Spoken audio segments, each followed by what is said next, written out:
জেলার এসপি এখন জেলার ডিস্ট্রিক্ট প্রেসিডেন্ট। আমাকে যদি কেউ বলে যে কৃষ্ণগড়ের উত্তরের জেলা প্রেসিডেন্ট আমি তৃণমূল, এটা বিজেপির উত্তর এর কে জেলা প্রেসিডেন্ট আমি জানি না, কিন্তু কাজ এসপি করে দিচ্ছে। প্রত্যেকটা ব্লকে যদি তাদের ব্লক প্রেসিডেন্ট কে কিন্তু আমাদের জানা নেই, প্রত্যেকটা কাজ তাদের ওসি করে দিচ্ছে। আপনারা দেখলেন এটা পৃথিবীর ইতিহাসে, ভারতবর্ষের গণতন্ত্রের ইতিহাসে, যে আমাদের রবিবারের দিনে কুণালদা আমাদের একজন রাজ্যসভার সাংসদ, 2-3 জন এমএলএ 6 জন মিলে ধরমতলায় গিয়ে একটা খালি রাস্তায় মেপেছে। কোনো মঞ্চ ছিল না, কোনো ভিড় ছিল না, কেউ ছিল না, এবং ছবিটা নিজেরাই আপলোড করেছে। এখন সেটার ভিত্তিতে কগনিসেন্স নিয়ে তাদের নোটিশ দেওয়া হয়েছে, আইনি নোটিশ। এটা কোন অপরাধ আমরা জানতে চাই। আজকে কলকাতা পুলিশ কমিশনার 21শে জুলাইয়ের এত ভয় কি?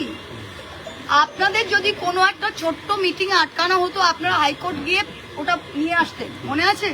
আপনারা আজকে সারা মধ্য কলকাতায় 31শে আগস্ট না কত, বোধহয় 2 মাস আপনারা ব্ল্যাঙ্কেট 144 দ্বারা অর্ডার নিয়ে এসছেন। কিসের ভয় কেন? মধ্য কলকাতায় 5 জনের বেশি মিটিং করতে পারবে না? গণতান্ত্রিক অধিকার কোথায়?